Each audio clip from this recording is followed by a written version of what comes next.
River State don't begin now. They're ready for their governor, Gov Fubara, to return back to chair on September 18 after the expire of the 6-month emergency rule for the state. I saw that one. They go down. The sole administrator, Vice Admiral Ibas, don't begin to defend the 6 months tenure when sit down there. He say, oh, in do everything where President Bola met Tinubu tell him to go do, and say in don't make sure say River State stand very caged right now.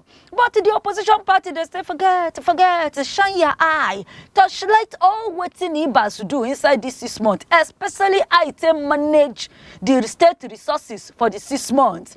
The People's Democratic Party, PDP, said the 6 months where Ibas do for River State is a wasting of time. It's not pure for the eye of law. It is a disobey of democracy, and so they should investigation it. But the All Progressives Congress, APC, can they cut cap. They say, Ibas, you too much.